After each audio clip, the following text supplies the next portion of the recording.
Hi, Mio. It's really great to see you. Hi, Minna. Great to see you too. Thanks for saying yes to this. I'm really excited to just hear some more stories about your experience as an educator and with your API identity and at the intersection of those. Thank you for the opportunity. I think this is the first time that I've gotten to do something like this and speak about my identity in this way. That's awesome. Yeah, well, let's start by sharing a little bit about who you are. Can you introduce yourself to the viewers and listeners? Yes, my name is Miyo Turbidy. I'm a Japanese-American writer and educator. I grew up in Seattle, Washington, and I now live in New York City. I taught middle and then high school English language arts here in the public school system for over a decade. And now I am a storytelling a teaching artist and freelance writer. Amazing. Yes, and just to go back to like how we first met. We met at the Asian Diaspora Jam, the very first Asian Diaspora Jam in 2018 among the Redwoods with like 20 some other siblings of the Asian diaspora. And we had this incredible, special, hilarious, tear-filled experience together. And yeah, we stayed in touch. And I think it was when I resigned from teaching, we reconnected around what our lives look like post teaching. And we've stayed in touch. And it's been really amazing in the last few years to just see our journeying and how it's evolved and where we are now. Agreed. It's special. Yeah. And I'm going to jump right into the questions around just like what just your thoughts on how your identity, your connection to teaching, how you value SEL, all of those things. And we'll get into the first one. The first question is, how has your API identity influenced your role in the field of education? I think part of it brought me into education. So in college, I was an ethnic studies major, and that was driven by a lot of curiosity about my own identity as a Japanese American and Japanese diaspora, Asian American history. And that brought me into how can I share this knowledge that I'm gaining with other people? And I thought through education would be the best way. So I eventually became an English language arts teacher. And that I was drawn to that because of writing and storytelling and being able to connect with stories that reflected the experiences and identities of my students. So I was always trying to bring that ethnic studies lens to English and to pull texts that would elicit that kind of reflection and connection amongst my students. Amazing. Can you recall some of those texts that you would refer to? I have my API identity lens on, so I'm thinking about when I first taught middle school. There was I think it was a chapter of the Joy Luck Club called "Rules of the Game" about a little Chinese American girl playing chess and dynamics in her family.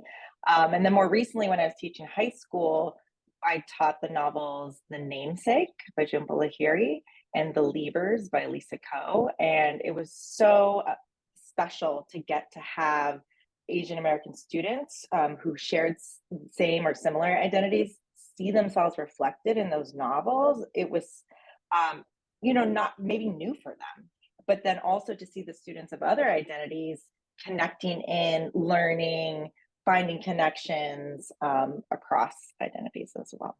And Wow. that's something I never had as a student growing up, K through 12. I spent some of my early years in independent school, and then I moved into public school. And all of my schools were either majority, predominantly white or like white and black, with smaller populations of Asian or Latinx students.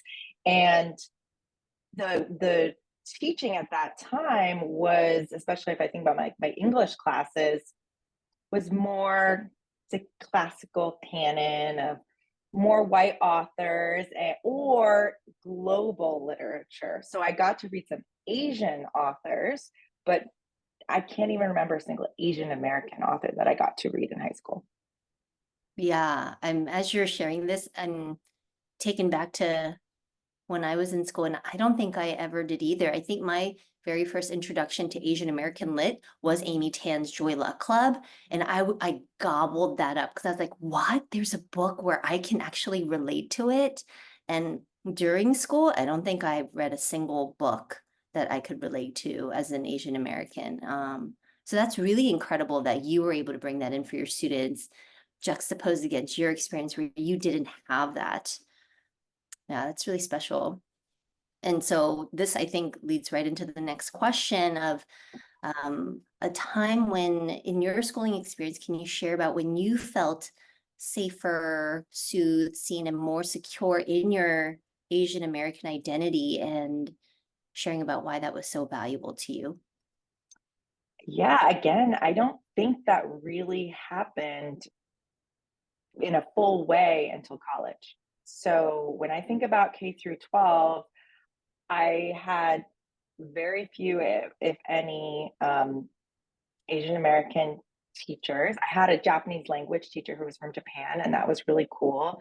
Um, but we weren't doing that kind of social emotional connection. In college, I signed up for a mentoring program my first year for Asian American students and got paired with a faculty member who was my mentor. And we would meet up from time to time, have dinner. And it was when that program ended, I think it was for a certain amount of months or the first year, we stayed in touch. We had formed a connection. And then later in my later years, when I was struggling, there was a point where I was just like really struggling social emotionally, academically. And I went to her and she was kind of brought me back on board as a mentee, saying, like, you know what, let's just meet every week and just check in a way that almost like a parent would if I was living at home. But that's, I wasn't living at home. I was living at college. That's also not the relationship I had with my parents. So this was a really important person. And I think that relationship informed relationships that I then formed with students as a teacher. And when you eliciting this question made me think about, why did I help with students start a club for Asian American students at the high school that I taught at most recently?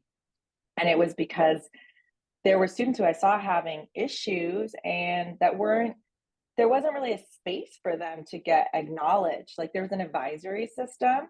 And so some advisors would have close relationships with students, and that was wonderful. But I didn't feel like there was a space where any issues around identity could be discussed in a way that I thought maybe this sort of affinity group could provide that, like sort of that safe space, that seen, knowing, soothing.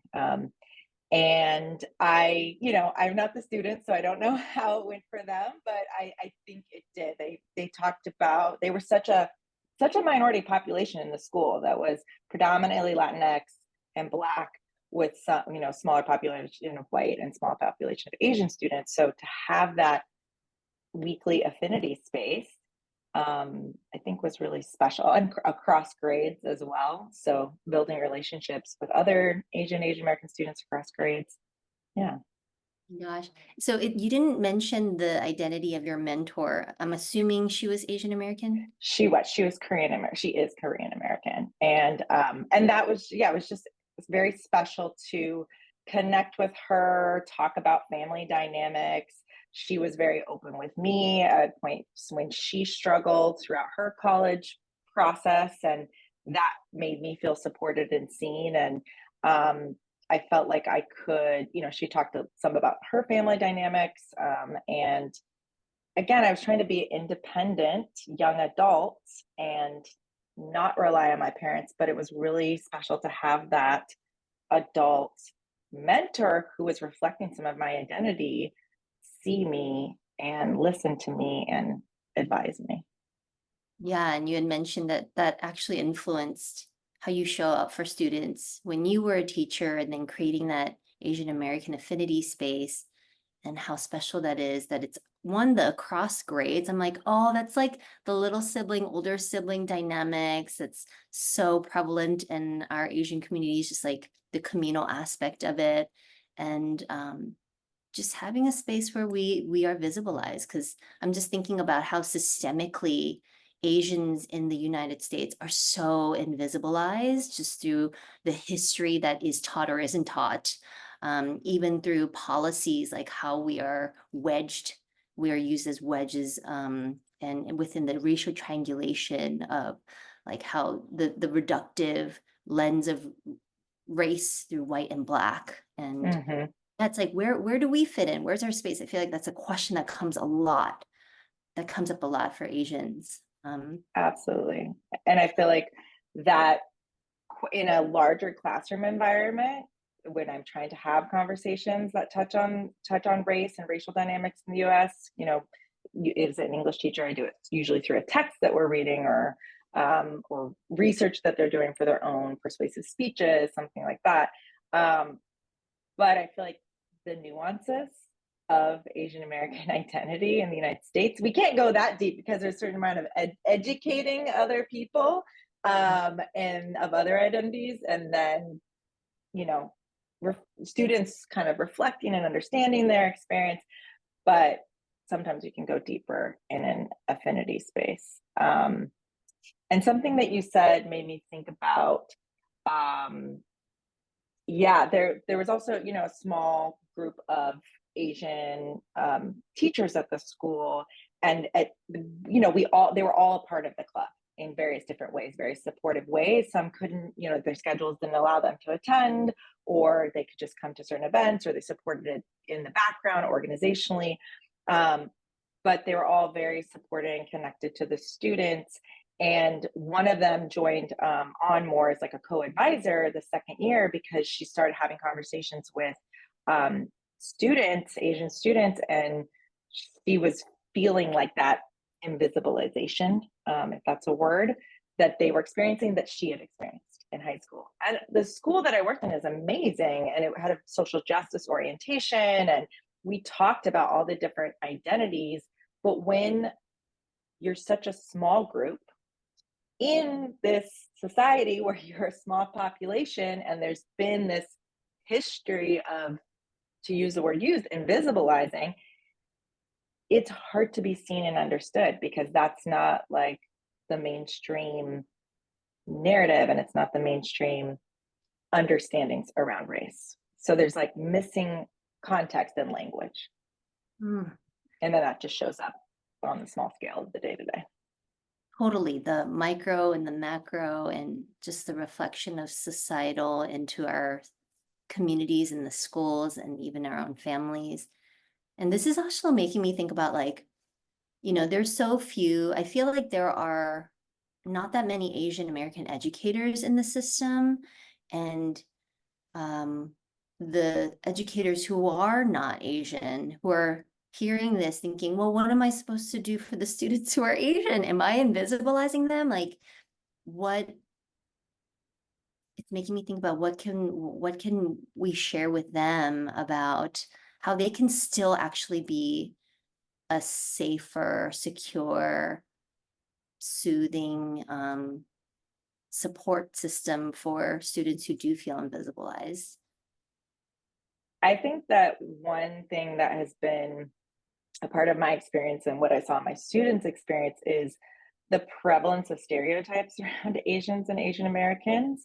And to, of course, some like pieces of stereotypes can be true, but individuals are individuals, and humans are humans. And so, like, I would encourage educators of other racial identities to try to take away the stereotypes that they have affiliated with really any group, and really try to see their students, and try to form that connection, that human to human connection. What are your students like? What are they interested in? What are their struggles? And I know that culturally, sometimes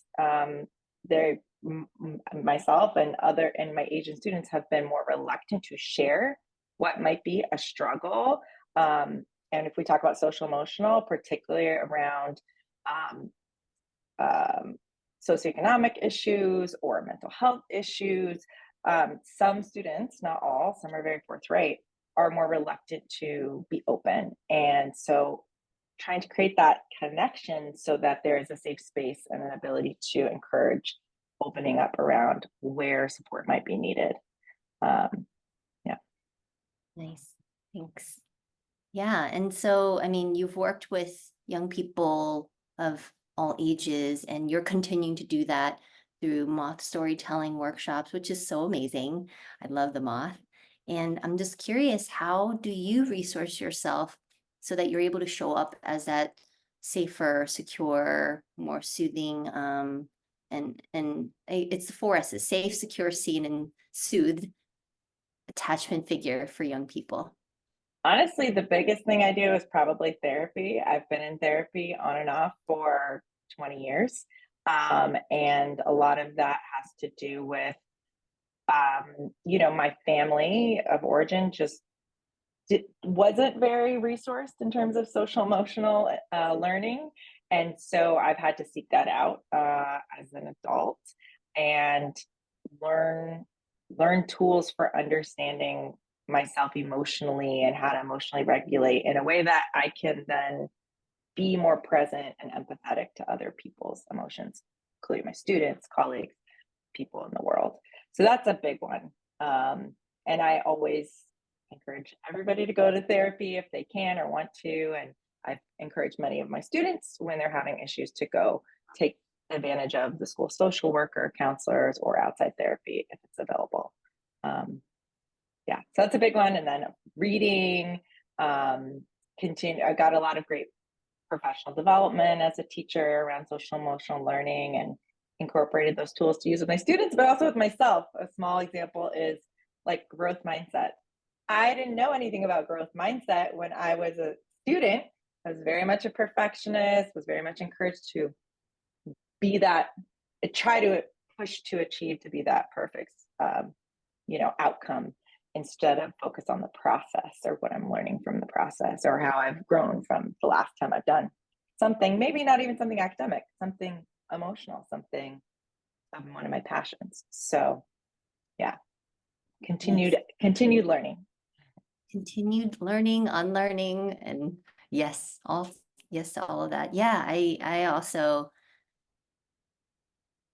am a huge fan of therapy, and it makes me think about how my parents didn't have that privilege, and it's like, now I get to undo all the stuff that they didn't get a chance to work through because they've been in survival mode. And Yeah. yeah, that's been amazing to have, and very hard, but so worth it. Yes. Yeah. Okay, so Mio, any final words for educators, admins, leaders in the field of education who are listening to this about how to cultivate spaces where, students can feel safer, soothed, seen, and more secure, especially within a political climate where um, there's all this strife around bringing in Asian American studies into schools? I think try don't be afraid. You know, given the political climate, but try not to be afraid. But try to create those spaces where, whether it's a club or just a special session of a class or a one-off event, where there can be intention around an affinity group, an identity, an issue, and something that I really learned and appreciated from the jam where we met, Minna, and that the jammer kind of philosophy is, you know, the idea of create the space and the people who need it will show up. And that is definitely true. Sometimes I've done affinity type spaces for adults or youth, and it's been a very small group. But every single time, the people in that group, it was powerful, and there was something important that was a takeaway, even if it was just a handful of people.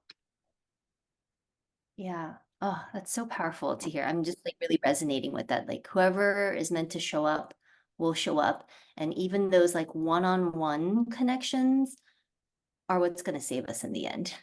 Yeah. Yeah. I think it is connection that is the thing that makes a difference. Yeah. Well, thank you, Mio. This was awesome. I'm so happy I got to hear these stories. I don't think we've ever actually talked about our identities in the field of education. So this was really sweet. Yeah, thank you for the opportunity, Nina. It's awesome to have this conversation. Yeah. All right, Mio. I'll see you later. Thank you. Bye.